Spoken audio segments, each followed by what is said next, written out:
You're watching the Virginia edition of News Channel 8.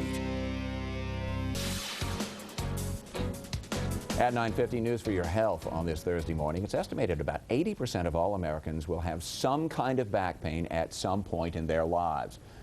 More than 10 million of us live with chronic pain caused by back problems. Our next guest says there are some treatment advances for chronic back pain that mean relief is available. And joining us this morning is orthopedic and neurosurgeon Dr. Drew Pateder. Dr. Pateder, it's good to have you here. Thank you. Back pain, it seems, is almost pervasive in our culture. When we talk about back pain, we should say that there's not just one thing that causes it. It's any number of pain and any number of things. And he's brought a model of the spine here, and you can begin to get an idea of just how very complicated this is and how many things there are in it that can go wrong. Right. Where do we start? Well, you know, we can talk about the spine. Basically, if you let me grab a hold of this, Sure. you know, basically the spine is not one structure, because it's a bunch of bones which are stacked on top of each other. Mm-hmm. And then in between the bones you have these discs, and the job of these discs is twofold. One is to absorb shock as you move, jump, and things, and two is to allow you to bend and move.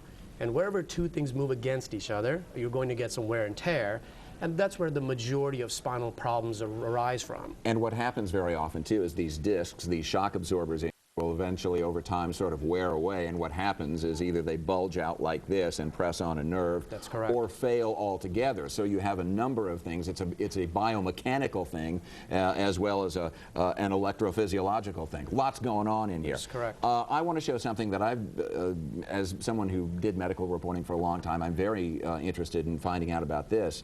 There is also now sort of a biomechanical fix for that. Tell me a little bit about this. It's called the bridge. Right. So what this is actually an XLIF cage. Okay, sorry, a cage. Yeah, and what can happen is if you just look here really fast, as long as the discs are nice and plump and tall, because you have a lot of space for these nerves, but as they wear and the spine and these discs start to collapse, these nerves get pinched. So what the XLIF is based on, it's based on the idea that if you have an operation done, if you fail all non-operative care, because instead of having the incision made in the back, you can make a small, minimally invasive incision on the side, remove the disc, and put in this spacer to kind of jack open this disc space and create all the space around the nerve. It's a much, much easier way to get the same relief as the traditional operation does through a long incision in the back with removing bone and doing all this extra stuff. Real quickly, because time is always our enemy in all of this. If I'm having back pain and it's lasted, say, longer than 3 or 4 days, should I see somebody about that? Pain, we're always told, is not a normal situation. Right. Well, I think it depends on what type of pain. If you're having pain that shoots down into your leg or arm, because that's clearly a pinched nerve, and if it's very severe pain, you should. But typically, most episodes of just kind of subacute back pain will go away on their own in 4 to 6 weeks.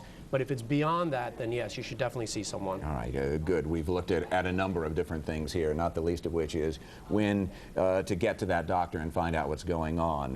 Dr. Pateder is at the Town Center Orthopedic Associates in Reston, and you can check out the website, which is thebetterwayback.org. Thank you, sir. It's good to have you here. Nice to be here.